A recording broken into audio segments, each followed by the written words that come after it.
The leaders building on their productive call in April and the U.S. South Africa strategic dialogue in August will reaffirm the importance of our enduring partnerships and discuss opportunities to deepen cooperation on trade and investment, infrastructure, climate and energy, and health. We look forward to a productive visit. President Biden's special envoy for the Horn of Africa, Ambassador Mike Hammer, will travel to Ethiopia starting this weekend to engage on the crisis in northern Ethiopia. Special Envoy Hammer will convey that all parties should halt military operations and engage in peace talks. We condemn Eritrea's re-entry into the conflict, the continuing TPLF offensive outside Tigray, and the Ethiopian government's airstrikes. There is no military solution to the conflict. Prior to renewed hostilities, we were encouraged by 5 months of humanitarian truce and are now deeply concerned about the seizure of humanitarian assistance of military use. All parties should exercise restraint, and we urge de-escalation by all actors, particularly so that there can be a resumption of humanitarian relief and basic services to all parties in need. Last but not least, I also wanted to share some very sad news to report for the press team. This is the final day of our good friend and invaluable colleague, Alexandra Lamana's detail with us. As you know, we have rotating details from different agencies. Alexandra succeeded Brittany Kaplan at a pivotal time, coming to us from Treasury and taking the lead for the press team on our response to the Supreme Court, overturning Roe v. Wade, as well as the ensuing attacks on women's fundamental rights from elected Republicans in Congress, and also all over the country.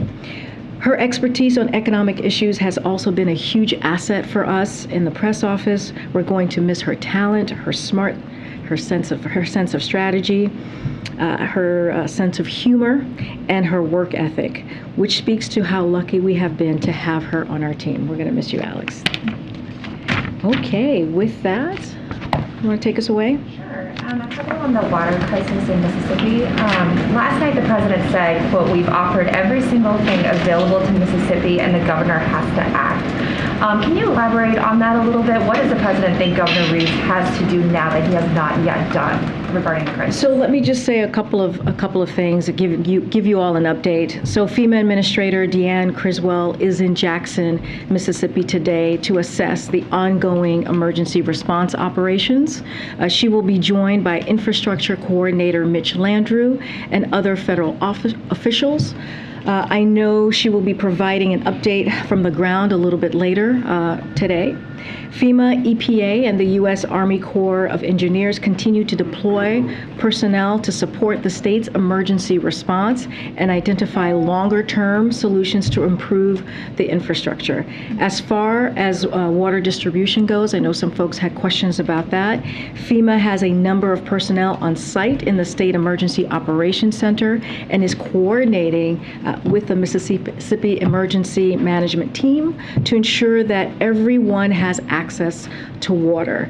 As you know, the president took immediate action to approve the governor's emergency declaration request and directed his team to surge assistance to Mississippi. The president and the vice president both spoke with the mayor of Jackson this week, and that's the update of where we are. Again, we are determined to continue to provide all of the needed assistance for the people of the state of Mississippi and specifically for the people of Jackson as they go through this really tough time on the ground. So we're going to continue to do the work. What did he mean by saying the governor has to act? And so he issued the emergency declaration, obviously, but what more should Governor Reeves be doing that the White House clearly thinks he's not doing? Well, look, I mean, as you know, there's funding that we've provided through the American Rescue Plan for upgrades across the state, which is about $450 million. The city has allocated $20 million pardon me, of its ARP funds for water and sewer infrastructure needs.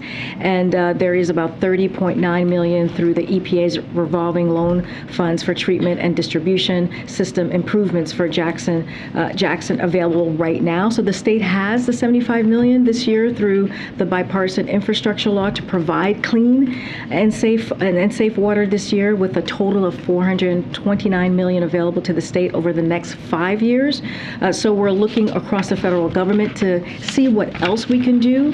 But again, this administration, we're committed. The emergency that we're currently seeing in Jackson shows how long deteriorating water infrastructure can quickly turn into an emergency, as Mayor Lumumba said.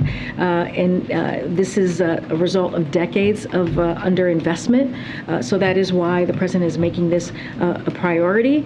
So look, there's funding there that the state can tap into for infrastructure needs, a bipartisan funding law, infrastructure law that the president worked very hard and Congress did as well to make sure we deal with these types of long-term issues. And so we think that, that should be happening. That should be moving forward. And can you talk about why the president has not spoken directly with Governor Reeves at this point? You mentioned he's spoken with the mayor, so has the vice president, but why is that communication between President Biden and Governor Reeves not happening at this point? I mean, look, as I said, the FEMA administrator spoke to the governor this week, and the president has spoken to the mayor of Jackson.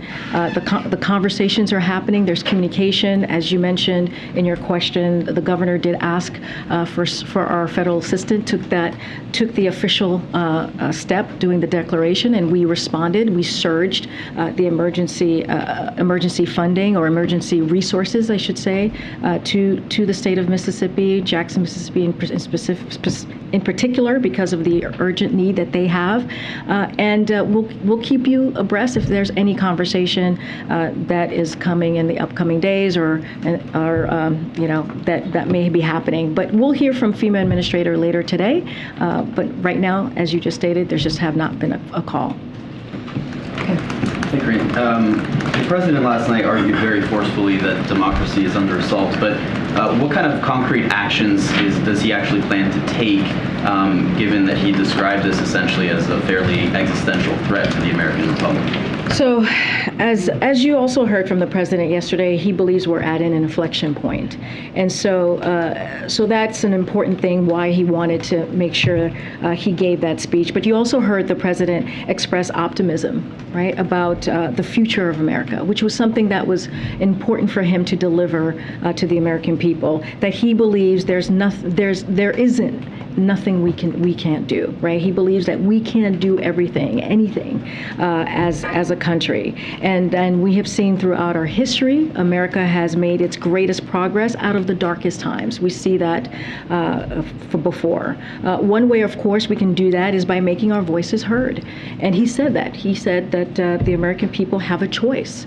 But it wasn't just a policy speech. Obviously, the president believes that we can make great progress out of the darkest moments, and he calls on all Americans, regardless of which side of the aisle you sit on, regardless which ideology that you may follow, regardless of the political persuasion, to unite around democracy. And he thought it was an important message, again, an inflection point, and that was the message that he delivered, again, giving people a choice and saying to folks, we need to come together and make sure our voices are heard. So other than urging Americans to vote and make their voices heard, the president has no plan to confront this threat that he described very forcefully last night. I mean, it's not the first time he's confronted or spoke about this threat. He's done it multiple times at multiple stages during the last 3 years, during his campaign, a couple times as well during his administration, and he'll continue to lift that up when he feels it's needed. But what the president did last night was incredibly powerful.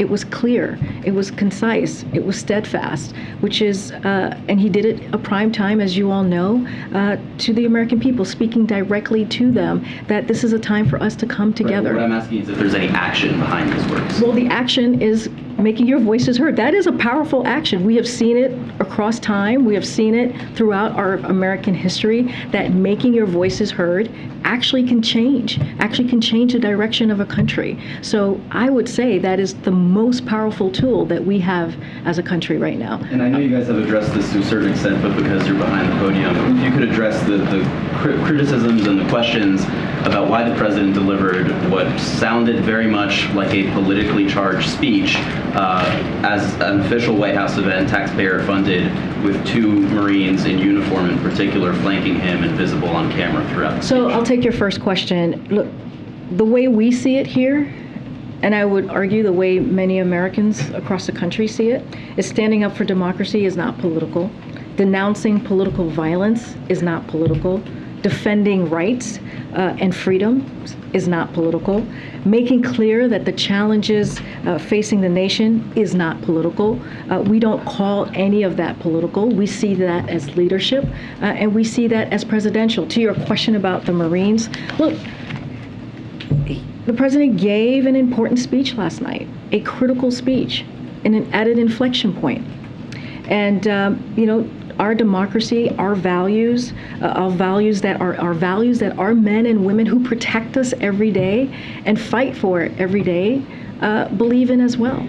The presence of the Marines at the speech was intended to demonstrate the deep and abiding respect the president has for these service members, to these ideals and the unique role our independent military plays in defending our democracy, no matter which party is in power. Again, no matter which party is in power. And it is not abnormal, it is actually normal for presidents from either side of the aisle to give speeches in front of members of the military, and including President Ronald Reagan, President George H.W. Bush. It is not an unusual sight, or is not an unusual event to have happen. I'm gonna move around. You've asked 3 questions. No, you've asked 3 questions. First question. I did. No, I answered the first question. You just, I had to just dive in a little bit more, but I certainly answered it because I said making your voices heard is a powerful tool. I answered it the first time you asked. I'm going to go around. Go ahead, Nancy. Oh, thanks so much, Karine. Just on the Treasury Department's oil price cap, I'm wondering, will the president be making any personal appeals to world leaders to jump on this Russian oil price cap policy? So let me just give you a couple things at the top, because this is a really important first step. And so we're moving from exploring a price cap on Russia oil to gaining an agreement with G7 nations, making up 50% of the global economy, to implement one. A global price cap will help us accomplish our 2 goals. The first one is significantly reduce Putin's biggest source of revenue for his war chest. Number 2, ensure that oil continues to flow into the market at lower prices and supply meets demand. The impact of our efforts to implement a price cap is already bearing fruit. Reports show that Russia is already offering steep discounts, as much as 30%, and long-term contracts to some countries. This also demonstrates that Russia is planning to continue supplying its oil and willing to swallow bigger discounts. A price cap will give more countries better leverage to strike bargain with deals with Russia. We will further work in the upcoming weeks to determine the price cap level, release further information, including technical guidance for market participation, and announce our coalition partners as well. A price cap on Russian oil is a powerful tool, one part of the tool in our agenda to put downward pressure on global energy prices in a way that will benefit consumers in the U.S. and globally, and we are determined to implement this policy in a way that achieves those goals. We're going to let folks who are working on this continue the work. This was, again, a very big step forward, and we'll have more in the upcoming days. As you know, this is something that the Treasury is leading, the U.S. Treasury is leading. But is the president himself going to ask world leaders to sign on to this? Well, here's the thing. The president started this conversation, as you know, in Europe when we were in Germany at the G7. So this is part of the president's leadership. He moved this forward. He started this conversation. Now the Treasury and our administration is going to continue to have those conversations. We'll have more. Clearly, we always share more. If the president's going to put out a statement, we'll let you know. Where does the president think the line should be drawn for having members of the military who could be perceived as being part of stagecraft for an address? The former president was criticized for using military many different times in many different settings. And you're right, there have been other instances and other presidents where members of the military, especially here at the White House, but to be at a location in Pennsylvania where the Marines are not normally stationed, where does the president see the line for having members of the military included? So I just want to be very clear. As you know, the president was at Independence Hall, and you know the history. I'm going to repeat it, but I know you know the history, which is where the documents of some of our most critical rights and freedoms were debated and were drafted. And so being at Independence Hall for this president, and you follow this president, you know how he thinks, and you know how he is as an elected official. He believes that it is important for him to speak very loudly, to have actually the loudest voice when it comes to our democracy. And so for him, this was not a political speech. This was an opportunity in prime time to talk directly to the American people and to be very clear with a clear voice, to talk about what is happening in our country today. And it was about our values as a country, about our democracy as a country. And so that is what the president wanted to convey.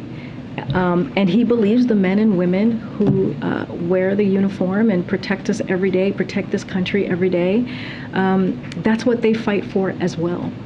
And so this was an opportunity, as he's having this conversation, a level conversation with the American people, to do that.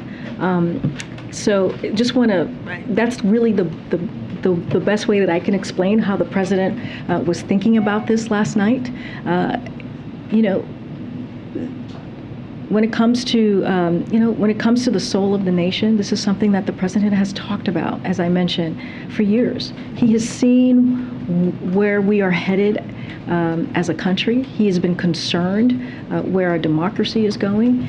And again, he took this opportunity to directly speak to the American people, understanding that the Marines who are standing behind him are men and women who believe in our democracy as well, who fight for it every day. So that's the thinking that I can give you behind that.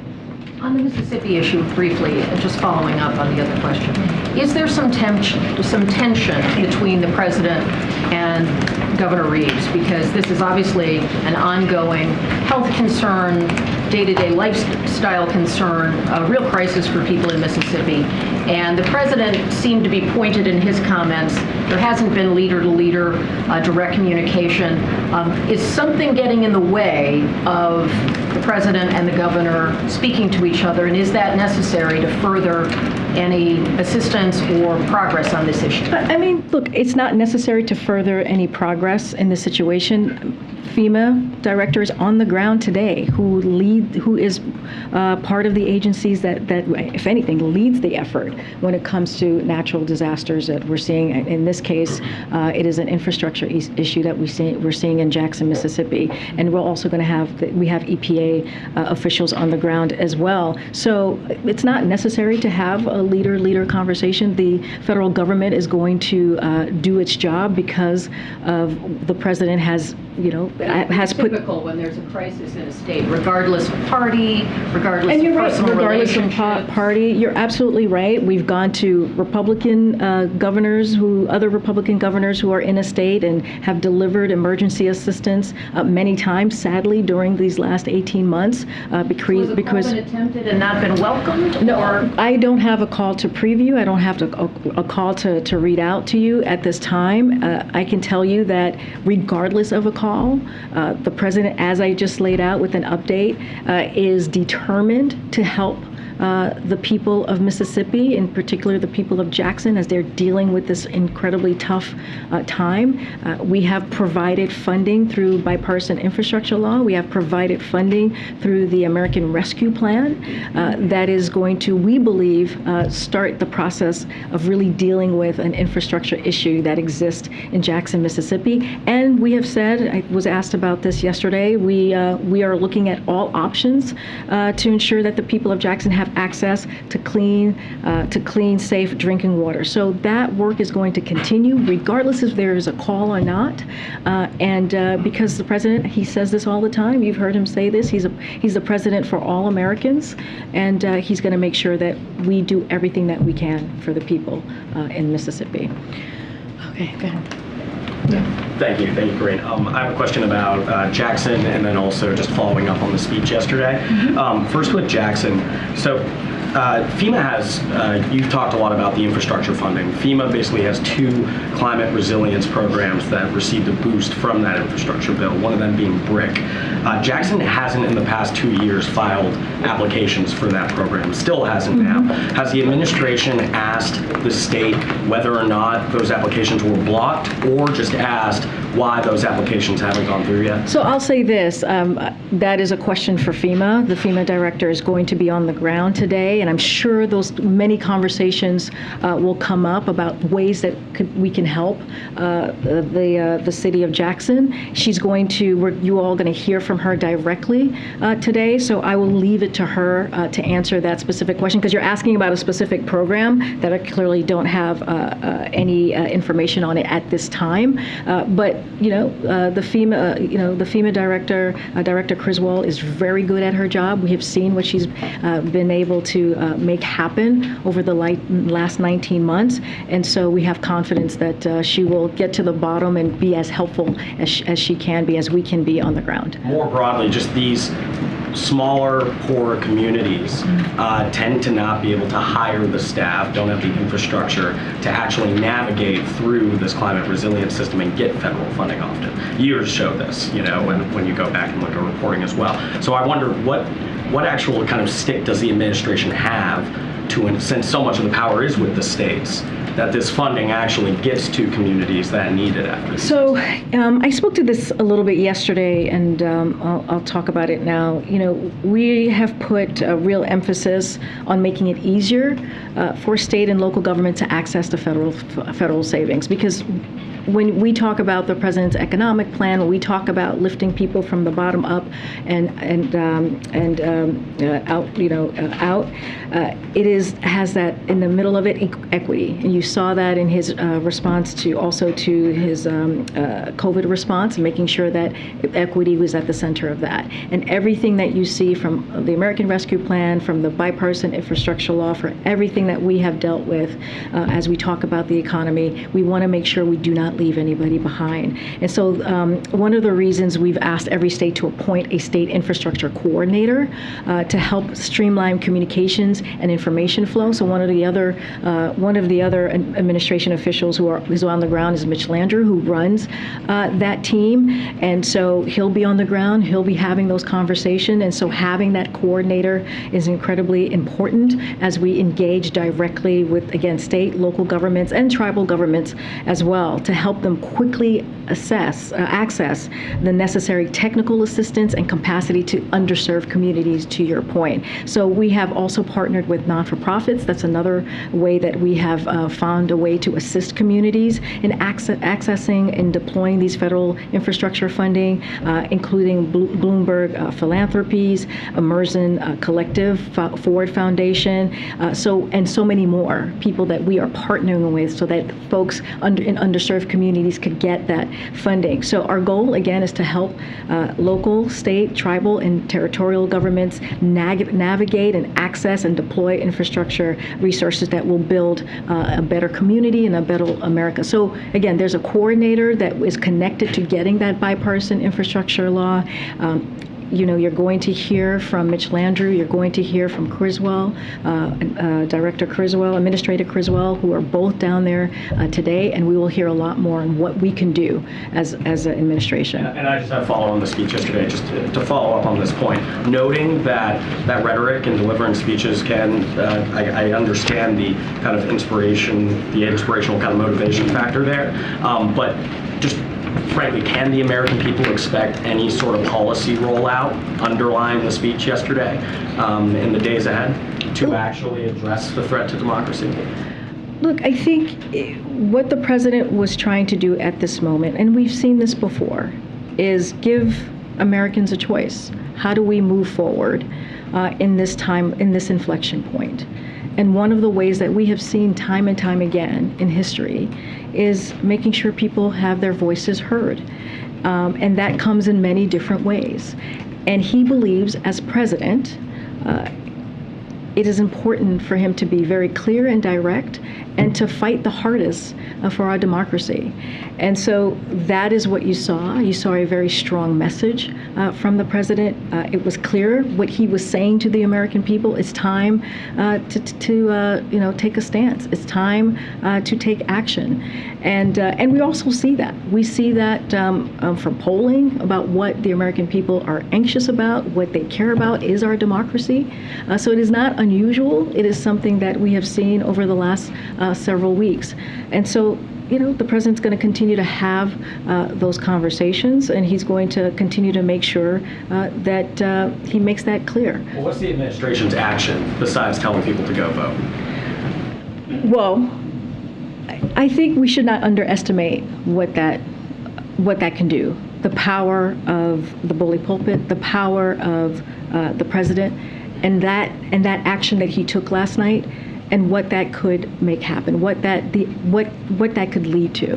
And we've seen that in the past. This is not unusual, right, to have a speech like this and to encourage people to act, to send a message so that the American people understand what is happening in this country. And so again, the presidency believes that it is his job to level with the American people about threats he sees to our nation and our values, and that's what you heard from him last night. And we believe it indeed resonated.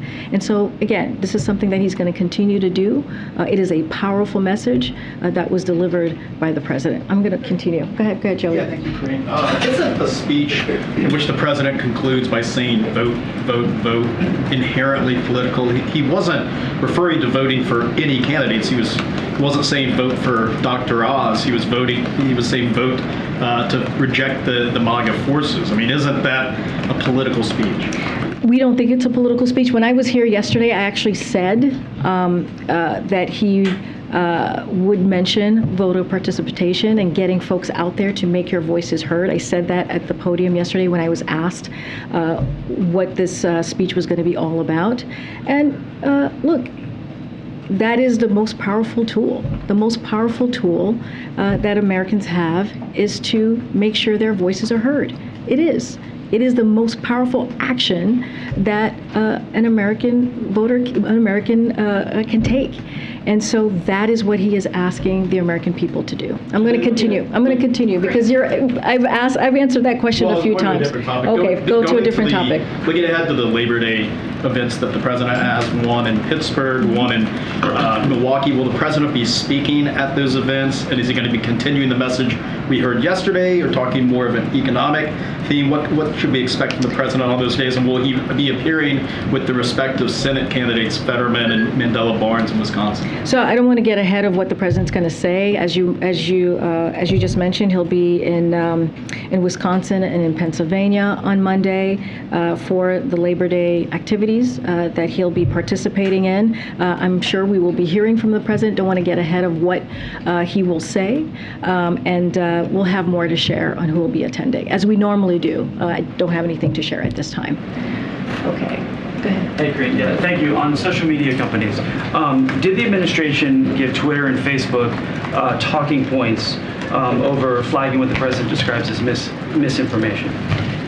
Say that one more time. Has the administration helped Twitter and Facebook with talking points about what the administration believes is misinformation, or how much coordination is there between the administration and social media companies? So I don't have anything to share with you on that, and I'm not going to comment on that right this time. Because the attorney generals from Missouri and Louisiana said there's a vast censorship enterprise across a multitude of federal agencies. Yeah, I'm just not going to comment at this time. On another topic then, so under President Biden, you saw student test scores have gone backwards. Inflation has gone the wrong direction. Workers' real wages have come down. We're seeing spending on programs, and promises that at some point in the future the transition will be over. What in the last 20 months, where's the progress?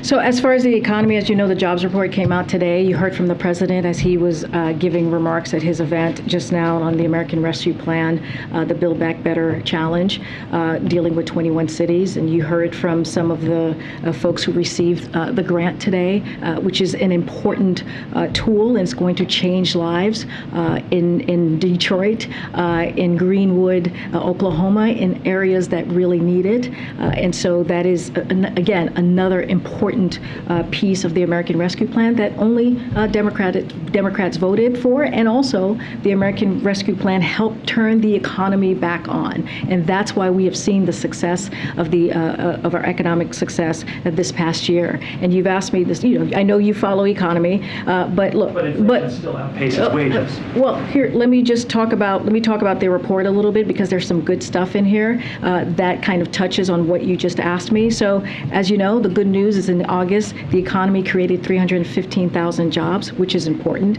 We have created nearly 10,000 million jobs since President Biden took office, which is the fastest job growth in history. So you're asking me, where's the success? Here it is. Wait, let me finish. Wait. Hold on.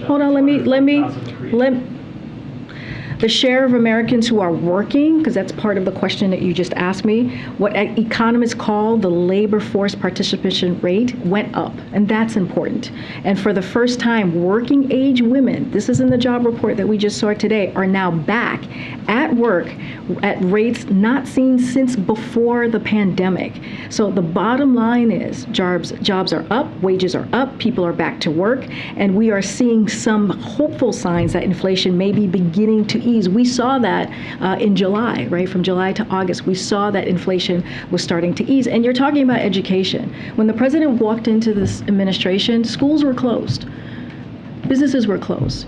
And a lot of that is because we were in the pandemic, but not just that. It was so mismanaged by the last administration that we had to get to work to make sure that we opened up the schools, which we were able to do. Nearly all schools were opened in the first 6 months, getting small businesses back open. And that was the work that was the work because of this president and Democrats. The American Rescue Plan helped do that. And it was mismanaged, what we saw by the last president, the way that he was handling the economy, the way they were handling COVID, and getting shots in arms, making sure that people were able to get back to work. That is just a fact. And so that is there more work to be done? Of course, to bring down inflation? Absolutely. That's one of the reasons the president worked so hard to get the gas prices to come down. That's one of the reasons we worked so hard to get the Inflation Reduction Act, so we can bring down cost of prescription drugs. So all of these things took work, and it took leadership. All right, I'm going to keep going. Go ahead. Thanks. Karine, can you talk a little bit more about COVID, particularly what the White House is doing to make sure that Congress passes the COVID funding package, considering last time it didn't work out?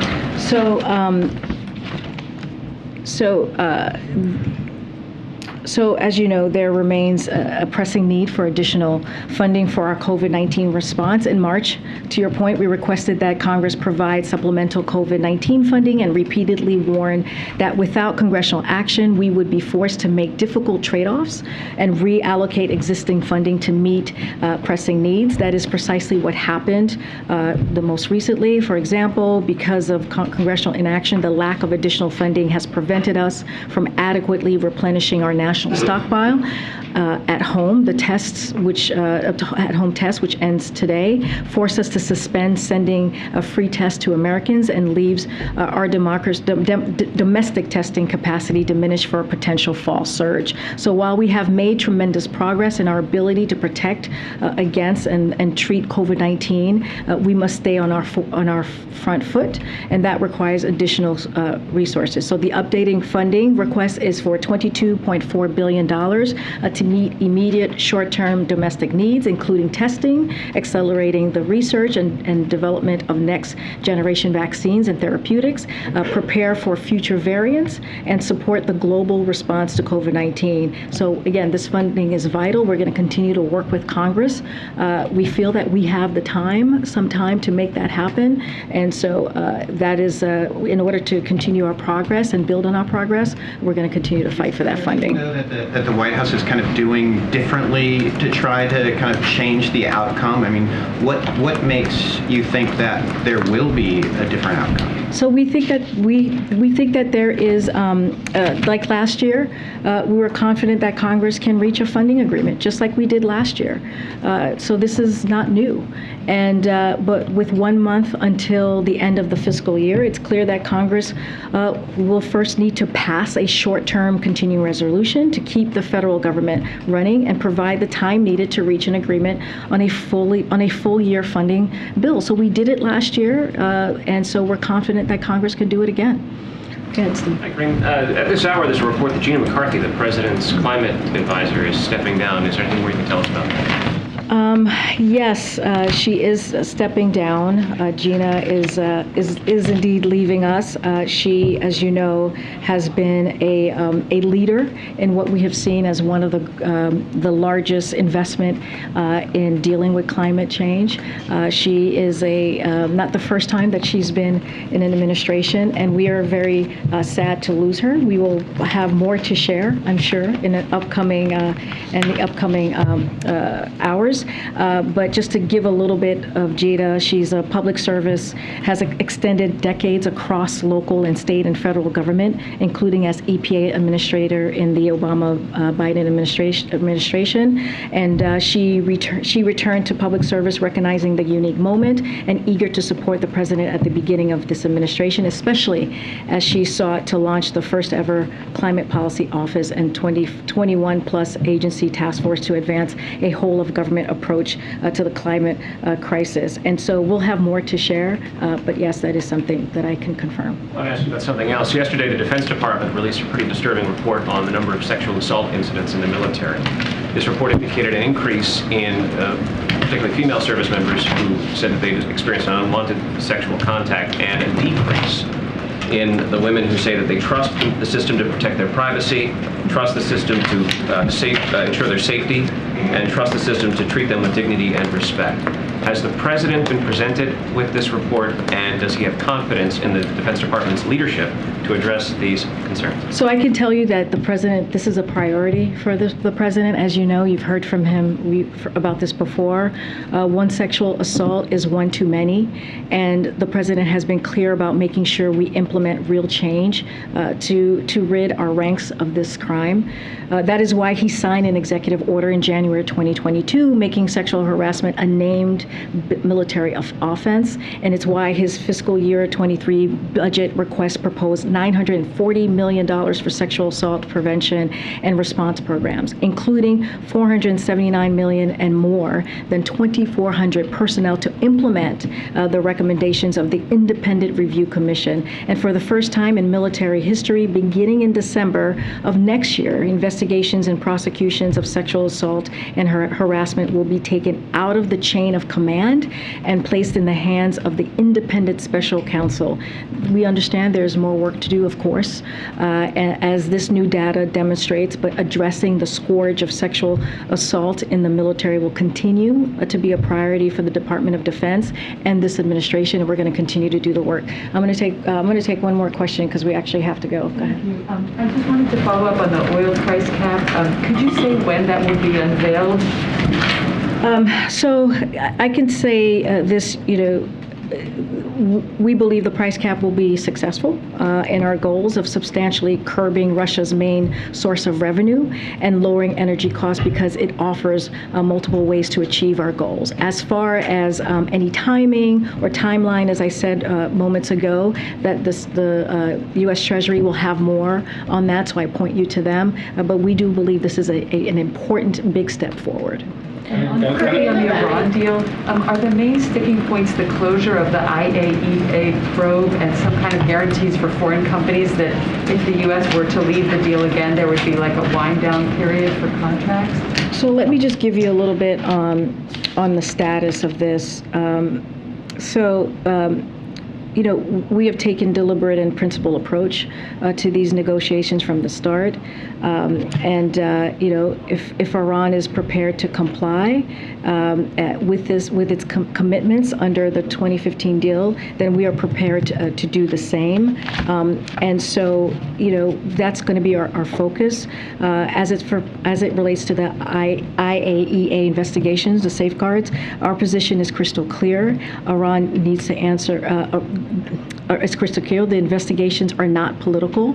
They are not leverage or bargaining chips. Once the IAEA Director General reports to the Board of Governors that the outstanding issues have been clarified and resolved, we expect them to come off the board's agenda and not before. We are unbending in our support for the IAEA's independence. There should not be any conditionality between re-implementation of the JCPOA and investigations related to Iran's legal obligations under the Non-Proliferation Treaty. And of course, it would be preferable to return to the JCPOA without any open safeguard issues. The power to achieve that is fully in Iran's hands. I'll take one from the back. I'm not sure if I have any more on Ethiopia. Go ahead. So President Biden laid out last night the problems that the country is facing: divisions, extremism, polarization. What is his message to adversaries around the world who are looking at this and trying to leverage the division in the country, and also allies who are dismayed at the state of democracy in the U.S.? So it's the same message he has sent to the world since before January 6th about sacrosanct democratic norms and the importance of standing up for democracy as authoritarianism rises around the world. And so the same message, nothing is new. This is opposite of partisan and about values, much bigger, much higher than that. And that's him working to strengthen democracy in the world. That's what he's going to continue to do. Thanks, everybody. I gotta go. Ask the Marines behind him. You take the question from the back.